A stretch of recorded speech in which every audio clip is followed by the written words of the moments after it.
Oi, pessoas, que a paz de Cristo reine em cada coração. Hoje é dia 22 de junho de 2023. Vamos estudar a lição número 11 da série Acessando o Seu Destino. Eu estou no meu segundo dia das férias e mais tarde eu vou na roça. A roça é bem pertinho em São Gabriel. Eu nunca viajo para longe, eu não gosto, não me sinto bem.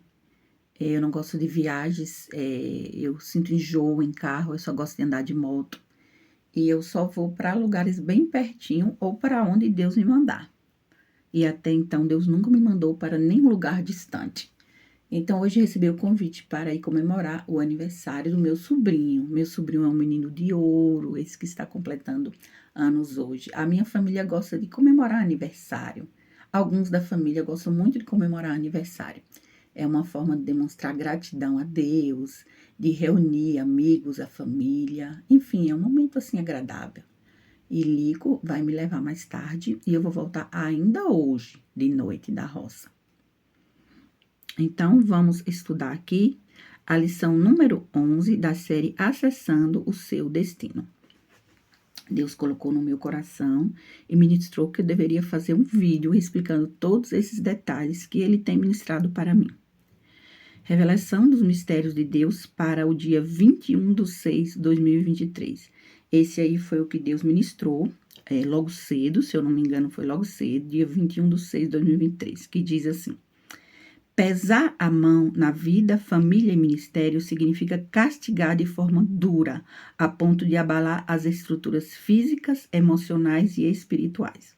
O motivo de Deus para agir assim é porque naquela lista de segredos do coração que ainda não foram reveladas, até aquele momento não havia sido reveladas. A número 1 da lista é inveja latente. Se a inveja não for controlada e se tornar inveja patológica, aí a pessoa vai precisar de ajuda médica para se recompor. Deus se comporta assim porque ele decidiu tratar amigo como amigo e inimigo como inimigo. Inclusive, quando eu estava registrando por escrito no meu caderno essa parte, Deus ministrou: escreva em letra maiúscula. Está lá, maiúscula. Deus decidiu tratar amigo como amigo e inimigo como inimigo. Deus está agindo exatamente assim, gente. Ainda no dia 21/6/2023, já mais tarde, aproximadamente 5 horas da tarde, Deus ministrou ao meu coração que eu deveria fazer esse texto e postar. E eu fiz. Revelação dos mistérios de Deus. Tema: o surpreendente comportamento de Deus. Versículo 1 Coríntios 14:25. É importante ler o versículo para entender também. Eu coloquei assim, o surpreendente comportamento de Deus, porque eu mesmo fiquei surpresa. E olha que eu já conheço Deus há muito tempo, gente, muito tempo mesmo. Mas nos últimos meses, nas últimas semanas, Deus está se mostrando muito mais presente, revelando mais detalhes, sabe? E assim, eu fiquei surpresa com o comportamento de Deus dessa forma. Foi assim, né? Hoje é o meu primeiro dia de férias, eu fiz a narrativa desse jeito, que foi ontem, o primeiro dia de férias. Eu estou apenas relembrando aqui como foi o texto, tá bom? Como está fazendo frio, eu coloquei 2 meias grossas nos pés. 2 meias em cada pé, gente. Eu sou muito friorenta, viu? Um casaco e fui dormir um pouco de tardezinha. Fui assim, tirar um cochilo. Aproximadamente às 17 horas. 17 horas e alguns minutos. E aí, Lico foi até a cozinha fazer um suco de laranja natural. Porque eu amo suco de laranja e Lico fica fazendo tudo para me agradar. Mais tarde também ele preparou um lanche no forno. Ele gosta da cozinha, Lico. E aí Deus começou a falar comigo dizendo o seguinte: isso é 5 horas e alguns minutos. Considerando o fato, Deus falou desse jeito, considerando o fato de que muita gente está interagindo por meio das redes sociais, inclusive os personagens escatológicos, eu também quero fazer parte dos diálogos, expondo assim o meu ponto de vista. E aí eu ouvi aquilo e disse assim: o senhor tem certeza, Deus? E ele respondeu: mas é claro. Foi exatamente desse jeito, gente. Aí eu fui logo pegar o meu caderno, caneta para registrar, para não esquecer. Daí ele começou a me dar as seguintes orientações. Isso aqui foi ontem, tá? A respeito das indicações de bíblias, livros ou sorteio de livros de autores calvinistas, não leia nenhum.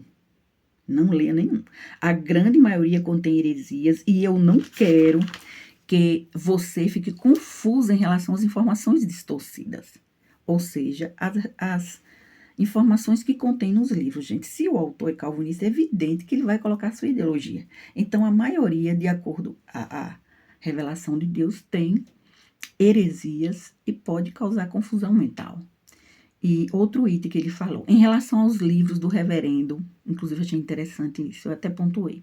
Inclusive, ele chamou de reverendo, ele fez questão de dizer o nome, reverendo, demonstrando respeito com essa pessoa. Aí ele falou, em relação aos livros do reverendo Luciano Subirá, você pode ler todos os livros dele, porque não contém heresias.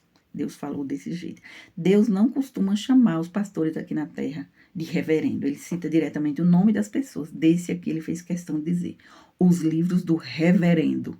E eu anotei até com letra maiúscula a palavra reverendo. Outro item, em relação à lista dos segredos do coração da pessoa que representa a imagem da besta, expõe ao público do número 1 ao número 3, explicando os motivos. Aí eu fui, né, expliquei e deixei o texto estar lá no grupo Evangélicos da Região de Irecê. Inclusive, esse grupo, que tem por nome Evangélicos da Região de Irecê, foi escolhido pelo próprio Deus para se compartilhar a história de Irecê por meio desse grupo, tá bom, gente? O grupo também foi escolhido por Deus. Aí eu fiz número 1, inveja latente, foi Deus ministrando e eu escrevendo, viu, gente? Inveja latente. Por ser hipócrita, ele consegue esconder e disfarçar a sua inveja. Está oculta aos olhos dos homens, mas bem visível aos olhos de Deus. Item número 2, orgulho, soberba e prepotência. São características próprias do próprio diabo. Repare, gente, Lúcifer caiu por orgulho, não foi? Não é terrível? Orgulho e inveja juntos, gente, destrói completamente o ser humano. O item número 3, assim, manipulação. Depois de tudo que já aconteceu e das inúmeras provas que ele recebeu, ainda tenta manipular a menina dos olhos de Deus. Sobre isso, Deus afirmou: está procurando fogo para se queimar. E por fim, Deus complementou: a imagem da besta vai ficar famosa, assim como Golias ficou. Não é isso que ele quer? Aí Deus termina essa parte com a interrogação. Ele falou: não é isso que ele quer? Irecê, 21 de junho de 2023. Agora, o interessante foi hoje. Hoje, já cedinho, Deus já ministrou que eu deveria expor isso aqui e depois ministrou assim, em forma de um vídeo. Por isso que eu estou gravando esse vídeo. Eu só revisei um pouco o conteúdo anterior para, se alguém chegar agora na história, quem chegar agora na história, vai entender melhor. Então, por isso eu li os textos que já estão lá no grupo Evangélico da Região de Irecê. Mas o importante mesmo é pontuar o que Deus ministrou hoje. Então, eu vou pontuar aqui que eu tenho o temor de Deus, eu quero obedecer à risca. Inclusive, já orei pedindo confirmação. Que diante de tanta coisa séria acontecendo, eu não nego que eu fico um pouco assustada. E no momento eu não me sinto assustada, eu me sinto surpresa. O próprio Deus está me surpreendendo. O Deus que eu já conheço há tanto tempo está me surpreendendo nesse período da história. Tanto em relação ao seu amor, carinho, proteção, zelo, afeto, também como a justiça. Deus está agindo como fogo consumidor. É como a Bíblia diz, gente, terrível coisa é cair nas mãos do Deus vivo. Então, vamos à ministração de hoje, que o Senhor ministrou. Hoje é dia 22/6/2023, ok? Revelação dos mistérios de Deus, tema, a continuação da narrativa. Texto, Amós, capítulo 3, versículos 6 e 7. Depois você leia, tá bom? Esse aqui foi o versículo que Deus colocou no meu coração. Orientações de Deus. Descreva o número 4 da lista de segredos do coração e depois registre comentários a respeito dos demais personagens escatológicos, para que todos saibam quem é quem na história. Tal afirmativa representa uma ordem direta do juiz da história da humanidade, ou seja, nesse momento eu não tinha opção. Ele falou, registre, então eu tenho que registrar, entende? Quando é uma ordem direta, você não deve questionar, é um absurdo. Questionar o juiz, o criador dos céus e da terra, ele dá uma ordem direta. E como o que eu mais quero é agradar o coração do meu Deus e obedecer a Deus, eu não questionei. Orei sim, porque eu peço confirmações ao Senhor e Ele confirma cada palavra. E falou que aqui é uma ordem direta. Então, item 4, que é a continuação, que já foi mencionado, item 1, 2 e 3 da lista de segredos do coração, da figura representada pela besta, ou a besta não, a imagem da besta, certo? Que é a imagem da besta. Item 4, a pessoa representada pela imagem da besta descrito em Apocalipse 13, 14, 15, orou a Deus, tentando manipular com falsidades e mentiras. Utilizou argumentos tentando se fazer de vítima diante de Deus. Deus ouviu tudo, mas não considerou uma única palavra e achou um absurdo. Comentários. Deus mandou fazer os comentários, né? Comentários. Deus se mostrou indignado porque, mesmo diante das provas bíblicas, depois de ter gastado todos os seus recursos para prejudicar o belo e santo monte, ele tentou manipular a menina dos olhos de Deus e, por fim, queria manipular até Deus. Deus é dono de toda sabedoria. E é impossível ele ser enganado por alguém. A manipulação é típica do próprio Baal. E tem gente que só sabe se relacionar manipulando. Gog, de Ezequiel 38, 39, por exemplo, só se relaciona na base da manipulação. Se ele revelar sua verdadeira face, não fica ninguém perto dele. Inclusive, Deus já revelou como será o seu fim. Terrível, terrível. Não será mencionado aqui, porque Deus não está ordenando, mas é terrível o fim de Gog. O maior problema de Gog é porque a sua inveja oculta virou patológica. A mente da pessoa que possui esse tipo de inveja é completamente tomada por demônios. Entende? A pessoa fica presa, mesmo escrava, quando a inveja se torna patológica. Um exemplo, Saul. A inveja se tornou patologia e Saul foi atormentado por demônios. Foi a brecha, na verdade, o portal no reino espiritual. É terrível. E essa figura representada pela imagem da besta está caminhando para o mesmo fim. Sobre a imagem da besta, quando ele firmou sua aliança com o anticristo, ele sabia o que estava fazendo. Tudo foi revelado para todos. E está claro na Bíblia que o anticristo vai inaugurar o lago de fogo, juntamente com o falso profeta, que é a besta que emerge da terra. A lista de segredos do seu coração já foi revelada, porque Deus ordenou. Está em um dos vídeos, certo? Sobre a besta que emerge da terra, que é aquele que tem chifre como de cordeiro e que fala como dragão. As duas bestas irão inaugurar o lago de fogo. Os principais inimigos de Deus foram citados aqui. Todos são da esfera religiosa. E como nenhum se arrependeu com sinceridade, todos estão caminhando em passos largos em direção ao lago de fogo. Oremos. Misericórdia, Senhor. Nesse momento aqui eu coloquei o meu ponto de vista. Oremos. Misericórdia, Senhor. Observação. Aí Deus ministrou uma observação aqui no final. Vou ler a observação. Deus relembra que a quarta promessa que foi feita para a sua remanescente serve também para o ungido do globo terrestre. O ungido do planeta Terra, gente. E será considerado por Deus a partir de hoje. Deve servir como advertência e alerta para todos os demais e também para os que estão chegando agora na história. Deus afirma, é importante vigiar até os pensamentos em relação à pessoa do ungido. Deus pode ficar indignado se alguém causar qualquer tipo de prejuízo ao seu ungido. A quarta promessa diz assim, gente, tem 12, tá bom? Tem 12, já falamos várias vezes, não vou repetir as 12 aqui, é só você entrar lá no link que tem escrito característica, essência e ação de Esther, tá escrito as 12 promessas no final do link, tá bom? Mas a quarta, Deus quer que relembre aqui. A quarta promessa diz assim, ninguém poderá tocá-la ou causar-lhe qualquer tipo de dano, Deus tomará vingança. No caso aqui, Deus quer que pontuou mesmo para o ungido. Então, seria assim, ninguém poderá tocá-lo, pois ele é um homem, tocá-lo, ou causar-lhe qualquer tipo de dano. Deus tomará vingança. Gente, qualquer tipo de dano seria um dano emocional, uma ofensa, uma crítica destrutiva, uma tentativa de prejudicar qualquer área da vida dele ou alguém da família dele, entende?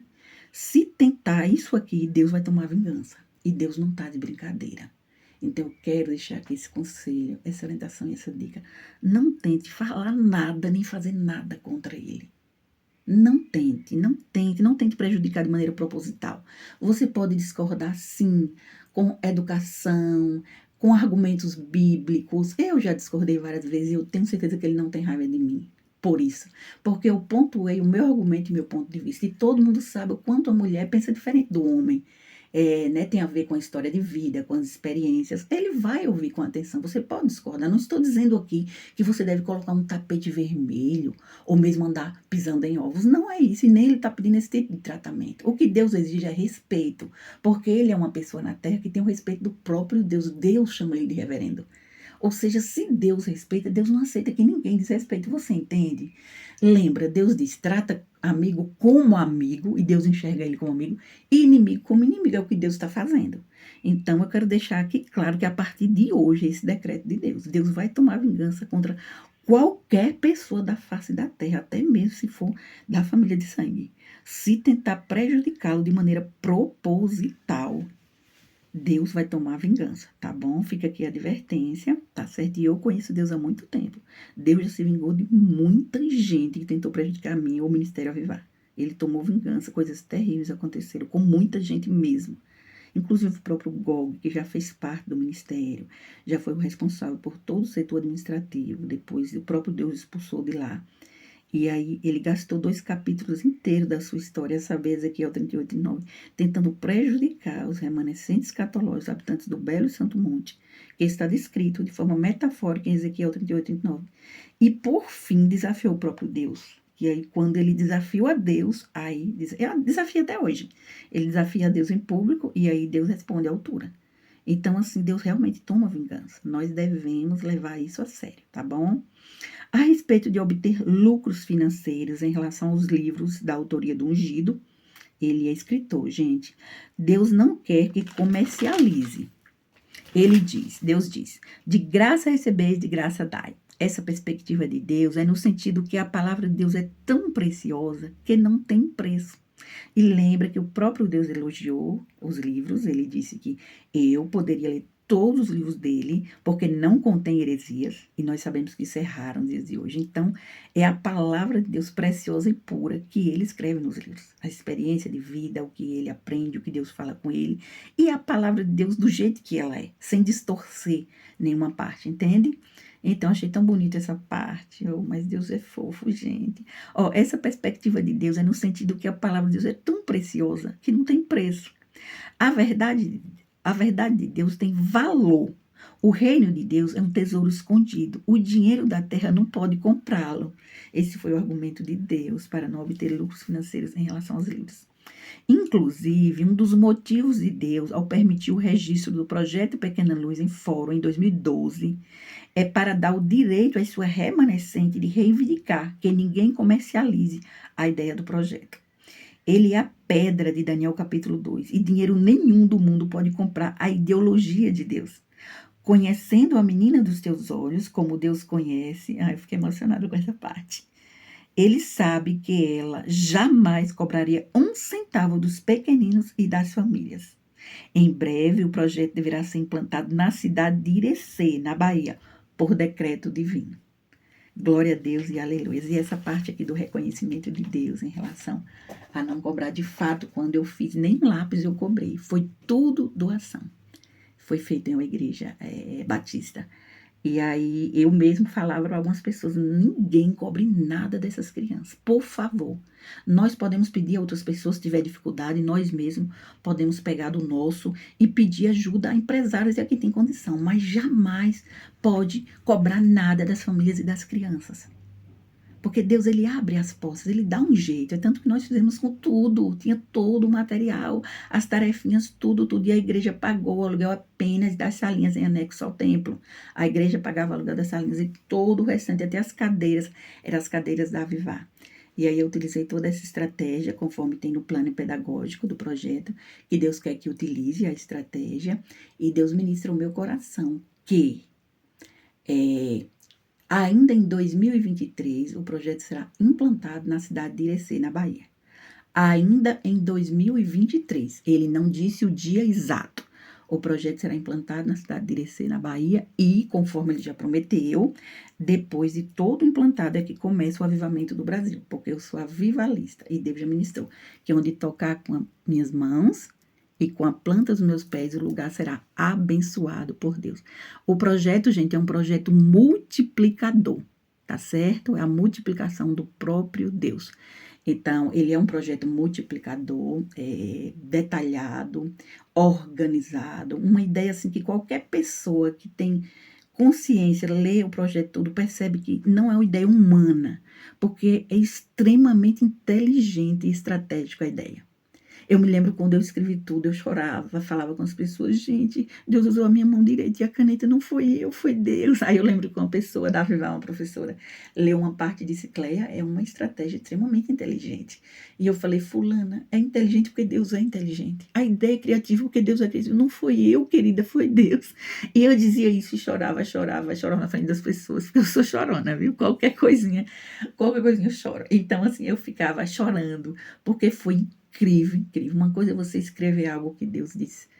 Pegue a caneta e escreva, como acontece muito comigo. E outra coisa é uma ideologia todinha, a ponto de você fazer um documento e registrar em fórum, todo pelas mãos de Deus. Ele significa a pedra que caiu nos pés da estátua, em Daniel capítulo 2, que é feito, né, sem auxílio de mãos. A pedra cai sem auxílio de mãos, é o que diz lá no relato. Então, a pedra é o projeto Pequena Luz, ou seja, o sonho, a ideologia do próprio Deus em nossas mãos, aqui na cidade de Irecê. E eu compreendo os mínimos detalhes, gente. Assim como Noé compreendia tudo sobre a Arca de Noé, eu entendo tudo sobre o projeto Pequena Luz. Cada etapa, qual a melhor forma de aplicar, como aconselhar as crianças, como orientar os pais, como atrair os pais até reuniões de pais e mestres ou outras situações como culminância de projetos, enfim. É algo assim lindo, lindo demais. E eu louvo a Deus por essa oportunidade maravilhosa, por essa bênção, porque eu não mereço nada. É tudo pela graça. Eu quero deixar claro que eu não sou melhor do que ninguém, não me enxergo como alguém melhor do que ninguém, me enxergo sim como uma amiga íntima de Deus. Vejo Deus como meu Pai, o meu Deus, Senhor e Salvador, e como Abba Pai. Eu enxergo esse lado de Deus, o lado do Papai do céu, o lado doce, o lado carinhoso de Deus, e compreendo também o lado de Deus como juiz da história. Eu entendo e jamais critiquei, nunca vou criticar o comportamento de Deus. Se ele decide que determinada pessoa deve ser jogada no lago de fogo, eu entendo que é porque Deus já tentou de todas as formas e a pessoa não quis ouvir. Porque o lago de fogo, gente, é um lugar para quem rejeita Deus. E esses que serão jogados lá cuspiram na face do Criador. Rejeitou Deus várias vezes, afrontou a Deus em público. Tem muitos motivos que levam o indivíduo. Então, assim, não tem como. O lago de fogo é uma escolha pessoal. E esses que estão caminhando em direção ao lago, escolheram o lago. Então, não tem como. Por isso, eu não estou aqui para julgar Deus, para criticar esse comportamento de Deus, ou mesmo para achar que Deus foi severo demais. Não, não. Deus é amor e também é justiça. Deus é fogo consumidor. Terrível coisa é cair nas mãos do Deus vivo. E durante toda a história, muito, muito antes de acontecer, pessoas receberam na cidade de Irecê advertências. Inúmeros cadernos foram distribuídos com os textos bíblicos, com os estudos escatológicos que Deus ministrava para me fazer. Muita gente conhece. Cadernos foram passados de mão em mão, lendo os textos bíblicos. Ainda assim, gente, com provas bíblicas, muitos não acreditaram. Assim como tem gente que não acredita até hoje. Então, nós temos que entender isso. Deus é um Deus que está mostrando, assim, o seu lado de juiz, né? Para limpar o caminho por meio do juízo. E porque isso é necessário, conforme ele mesmo explicou. É necessário que isso tudo aconteça. E tudo que está escrito na Bíblia tem que se cumprir. É impossível não cumprir. A história está caminhando para Apocalipse capítulo 21, que representa a mesma pedra de Daniel capítulo 2. Que Deus te abençoe, tenha um lindo dia. E a minha oração é, ó Deus, faça cair as escamas dos olhos das pessoas, Senhor. Dá discernimento espiritual, ó Deus. Dá discernimento de espírito, Senhor. Em nome de Jesus. Que Deus te abençoe sempre.